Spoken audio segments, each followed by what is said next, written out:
Panliligaw or courtship used to play a vital part in traditional Philippine society. What we know, pakinggan po natin, please, silence. What we know as courtship today is far more laid back than what it used to be. In the past, gender roles were strictly followed. Women should never make the first move. On the other hand, men had to prove their true love and intention, and not just to the woman they love, but to her family as well. Because of this, courtship used to last a long, long time, even after a year.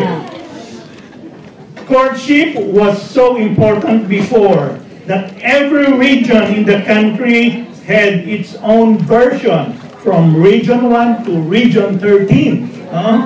To give you an idea, please welcome our Saturday group for their presentation today.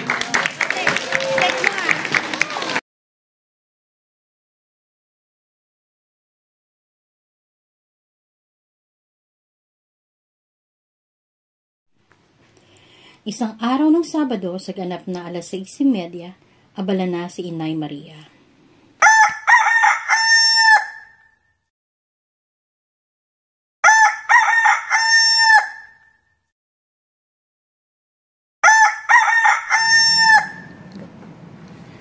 Bidang!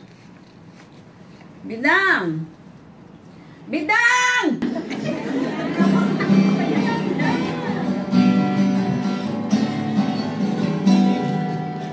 Bidang-bidang, ikaw ay nasaan? Sinain ko ay yung bantayan. Baka ito ay masunog at ang tiyan natin ay tiyak nakakalang. Balikan! At huwag basta nalang layasan. Ang sinaing huwag kalimutan. Nailipit din ang pangalabahan. Nasingit! Ay, naantok pa! Tanghali na! Ako ay gagayak na para mamalengke. Ano ba? Gusto ko ba matulog, Inay? Habang palis na si Inay Maria, padating naman ang mga kaibigan ni Bidang na tila nagmamadaling. Bidang! Bidang! Bidang! Nakakita mo pa yung mga binata sa kanto ni na Aling Beba? Tila sila ay nakaanak na yaman. Naku! Wala kang panahon dyan. Maraming sila.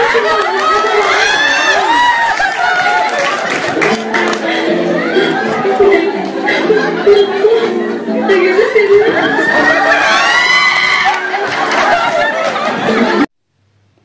At dito ay napahinto si Marcelino at napagtanto niya ang dalaging si Bidang.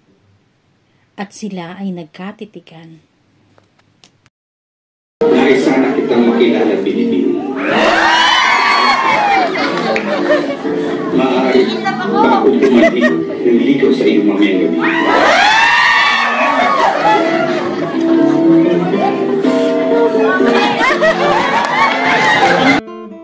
Ang harana o serenata ay ang awit o tugtugin na isinasagawa isang gabi mula sa labas ng tahanan ng taong pinararangalan o nililigawan. Karaniwan itong ginagampanan ng isang lalaking manliligaw sa may ibaba ng bintana ng bahay ng kanyang babaeng nililigawan.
apo ni Aling Tasing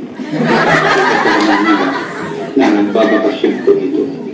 Nais ko po sana makilala ng lubos ng iyong magandang binibini.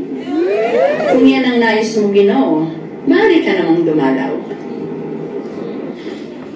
Ang paninilbihan ay isa pang kaugalian na umiikot pangunahin sa pamilya ng Pilipino. Dito, sinusukat ng pamilya ang dedikasyon ng lalaki sa kanyang hangarin. Gumagawa siya ng mga paglilingkod sa kanyang pamilya tulad ng paggawa ng karamihan sa kanilang mga gawaing bahay. Siya ay magsisibak ng kahoy na panggatong, mag-iigib ng tubig sa tubig na lupa, magluluto ng pagkain, tumutulong sa paglalaba, at marami pa. Pagkatapos ay hahatulan ng pamilya kung tapat ang intensyon ng lalaki at susukatin ang kanyang dedikasyon. Pagkatapos, susuriin nila kung karapat-dapat ang mandiligaw na makipagtipan sa kanilang anak na babae.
Pasaguli o riddle na panliligaw ay kabilang sa mga pinakasikat na kagawian ng panliligaw noong 333 taong paghahari ng mga Espanyol.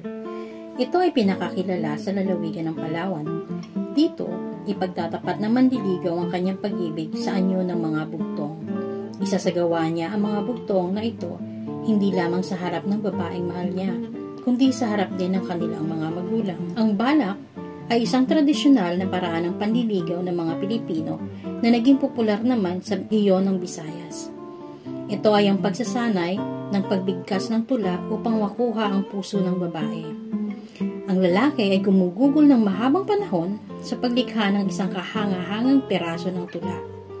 Maingat na pumipili ng makapangyarihang mga salita na magkatugma sa bawat isa.